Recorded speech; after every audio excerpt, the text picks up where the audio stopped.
Well, another game, another close loss at Colonial Life Arena. I'm Elijah Campbell. He's Jack Veltri. We are live from the scene of the crime, and the crime today is just not being able to do the little things to offensively score enough points to win the basketball game. Look, it wasn't as simple as, say, like turnovers against Florida, like that one was, but this one probably more egregious in terms of just not being able to catch the ball, being strong with the ball, some certain functions. I think the story of this game, Jack Veltri, is you got yourself in a position to win this game by your defense because your defense was so good, but your inability to score in the half court is ultimately going to keep you from winning some of these close games against ranked teams. Yeah, I thought they played very well defensively today, giving up 65 points, containing Mississippi State, because keep in mind, this game back in Starkville at the beginning of the month, Mississippi State shot like 56% from the field. I think they had 85 points. It was a blowout. But give this team credit. Like, they've played really hard. I guess, I don't know the best way to describe it, but they're playing close games recently here, and this is their, fourth loss by 5 or fewer points. It's just, again, when you shoot 20% in the first half, and then you only get one made basket in overtime, that's a recipe for not winning a basketball game for sure. The second half, when you shoot 40% and you make enough big plays, that got you back into the game. But again, it's that first half where you really couldn't get anything going, couldn't buy a basket consistently, and then overtime is pretty much the same deal. Yeah, defensively, look, these guys are rock stars on the defensive end of the floor. They switched up ball screen coverages a lot, and you can tell that whenever they started running more, I would say, aggressive ball screen coverages, they gave Josh Hubbard, who is an all-SEC caliber guard and a high-volume scorer, they gave him a ton of trouble. Yeah. And Chris Jans even told us that after the game was that the one thing that South Carolina did probably the best outside of the 1-3-1 was getting aggressive with their ball screen coverages and just not really giving Josh Hubbard a lot of time, and they made him think. They made him think today. I think if you want to take away a positive takeaway, I think the ability that South Carolina has to defend is certainly a takeaway because it's going to keep you in every game. Yes. And that's why you've seen them take Mississippi State, a top 15 team, to overtime. That's why you saw them get the lead they did against Florida before that one was diminished. You saw that is what gave them a chance, with a shot from about 35 feet that way to beat number one Auburn. The defense is good enough to at least keep you in every game. But man, the frustration of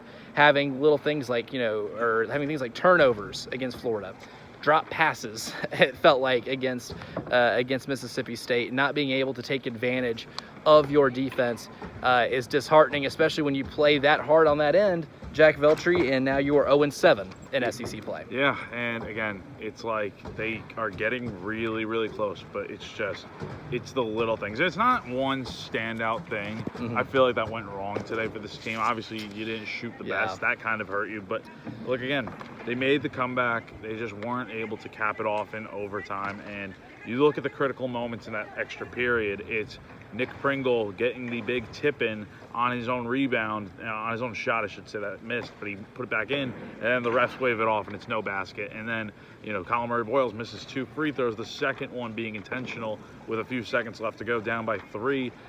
Pringle grabs the rebound, kicks it out to Conyers. Perfectly. The way they drew it up. It was a perfect play.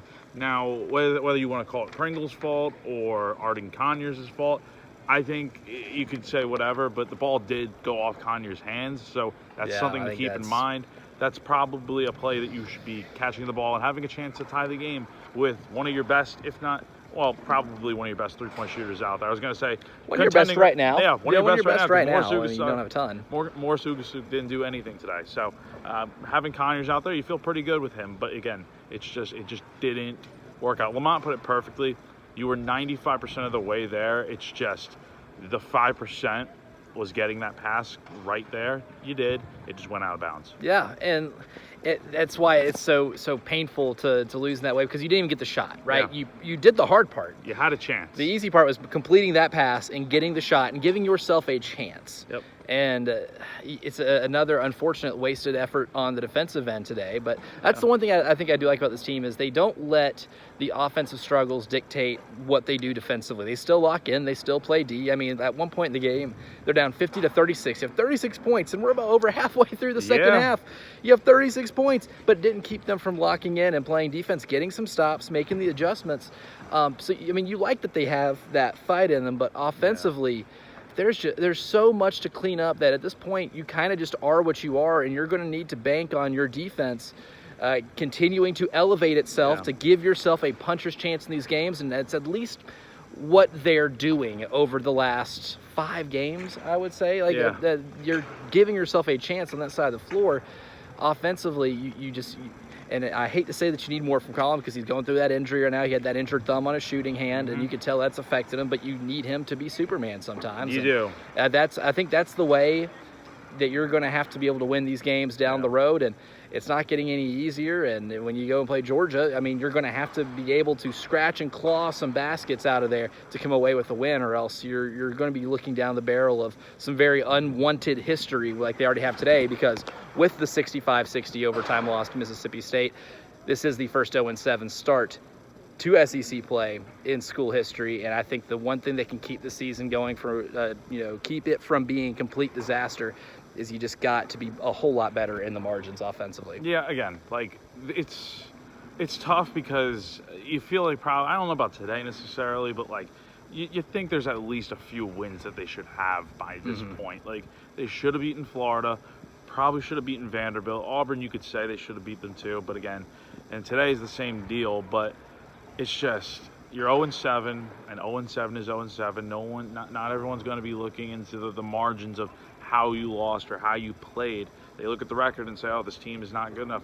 The record definitely does not speak to where this team is at. I think they are a competitive squad that is in the middle of all these games, with the exception of a few blowouts. It's just, you haven't been able to crack the code on how to finally get the victory. But as Lamont did say, their day is coming. I think it eventually is. I think eventually they're going to get one of these wins that they've just played down the stretch for, and it finally comes through where they do something right in the final minutes to get that victory, get over that hump. It's just right now you're continuing to get the short end of the stick, which hopefully that'll change eventually. Yeah, the margins are so thin, especially on the offensive side of the ball, and there's a lot of ifs and thans that this team is going to have to come to grips with in watching the film. And of course, we all know, Jack Veltri, that if ifs and thans were pots and pans, the world would be a kitchen, but it's not. So 65-60 final score. I'm Elijah Campbell. He's Jack Veltri. We'll be talking about it all week, starting on Monday, 107.5 the game, from 6 a.m. to 9 with the early game with Jen, Bill, and Preston, leading all the way up to Jack and Tyler's show, and then all the way up to myself and Jay Phillips from 3 to 6. As always, tweet us at 107.5 the game, or text us on our Firehouse Subs text line 803-404-6100, or just give us a call at that number too if you would like to hear your voice on the air. We'll be breaking this game down starting on Monday in Reaction Monday. We will see you then.